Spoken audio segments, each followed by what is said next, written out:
안녕하세요. 어떻습니까? 어제 제가 여러분들에게 던져드린 그 질문 한번 생각해 보셨어요? 제가 보기에는 1절부터 11절의 말씀에서 육신과 영의 대비의 말씀의 초점은 빙에 맞춰져 있는 것 같아요. 그리고 12절, 13절, 14절의 그 말씀은 doing에 맞춰져 있죠. 그러나 그 빙에 맞춰져 있기 때문에 우리는 doing을 생각할 수밖에 없는 것이고, doing에 맞춰져 있는 본문은 being을 전제로 하고 있다라고 하는 사실을 우리는 늘 생각하면서 본문 말씀을 묵상해 가야 되겠죠. 그래서 정말 이제 예수 그리스도께서 우리를 위해 죽으시고 부활하심으로 말미암아 새 생명을 허락하여 주시고 죄와 사망에 비어서 우리를 해방하여 주시고 율법에 얽매였던 것에서 우리를 해방시켜 주셔서 이제 자유롭게 하나님을 섬기며 살아갈 수 있는 사람들 되게 하신 거잖아요. 그렇다여 우리는 완전하게 된 자들이 아니잖아요. 우리가 육신 가운데 있지 아니하고 영 안에 있게 되었다라고 하여서 육신과 결별하며 살아가고 있는 자들이 아니잖아요. 주님 재림하실 때까지 이 육신을 벗어나지 못하고 있는 게 우리잖아요. 죄를 벗어나지 못하고 그것과 더불어 살아가야 하는 자들이 우리들이잖아요.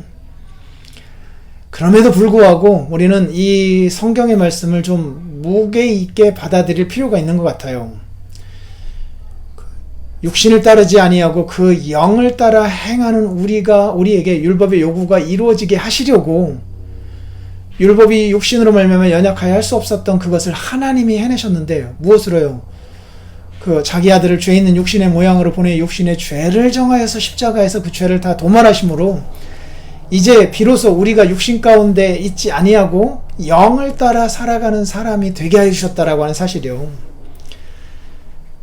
그래서 이제는 육신을 따르는 자가 아니라 영을 따르며 살아갈 수 있는 자 되었다라고 하는 것, 육신의 생각이 아니라 영의 생각을 좇으며 살아갈 수 있게 되었다라고 하는 것, 그래서 하나님을 기쁘시게 하며 살 수 있는 사람 되었다라고 하는 것, 하나님의 영이 우리 안에 거하시기 때문에 그리스도의 영이 우리 안에 거하시는 사람 되었다라고 하는 것, 그리고 종국적으로는 부활하신 그리스도와 같이 우리들도 부활시켜 주실 것에 대한 소망을 갖고 예수를 죽은 자 가운데서 살리신 이의 영, 성령이 너희 안에 거하시면 우리 안에 거하시게 된 거잖아요.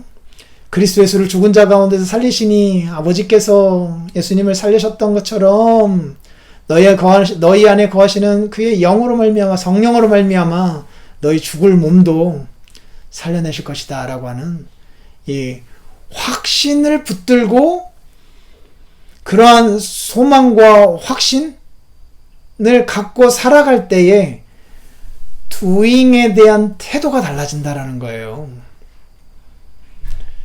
즉 doing이 being의 태도를 바꾼다라기보다는 being이 doing의 태도를 바꾸어가는 것이 일반적인 원리예요. 그래서 이 being에 대하여서 주께서 선언해 놓으신 것들을 계속 가슴속에 묵상해 가야 해요. 우리의 현실의 모습과 반대되는 모습이라 하더라도 주께서 선언해 주신 것은 틀림없는 사실이거든요. 우리가 그것을 현실적으로 받아들이지 못하고 있을 뿐이지, 그렇게 느끼지 못하는 것 뿐이지 사실은 사실이거든요. 그 사실로서 묵상하면서 그것이 실제 현실로도 나타날 수 있게 달라고 늘 기도하고 주께서 선언해 놓으신 이 being의 원리를 굳건히 붙들고 그 원리에 입각하여 doing을 생각해가며 살아가는 거, 이것이 우리에게 필요한 것 같아요. 물론 이제 12절 13절 그러므로 형제들아 우리가 빚진 자로 돼 육신에게 져서 육신대로 살면 안 된다. 너희가 육신대로 살면 반드시 죽을 것이로되 영으로서 몸의 행실을 죽이면 살게 될 것 아니냐. 하나님의 영으로 인도함을 받는 그들이 하나님의 아들 아니냐. 그러니 육신대로 살지 말아라. 이 doing에 대한 강조가 이루어지고 있죠. 그리고 그 근거를 이제 너희는 성령 안에 있는 사람들 아니냐라고 하는 이 선언에서 찾고 있잖아요. 빙에서 찾고 있잖아요. 그래서 더 많이 빙을 묵상하면서 그곳에서 힘을 얻어서 doing을 해낼 수 있는 사람들로 나아가자고요. 빙을 계속 묵상해 가야 합니다. 그런 관점에서 로마서 8장도 한번 계속 읽어가 보시면 좋겠습니다. 저녁 기도회 때 뵙겠습니다.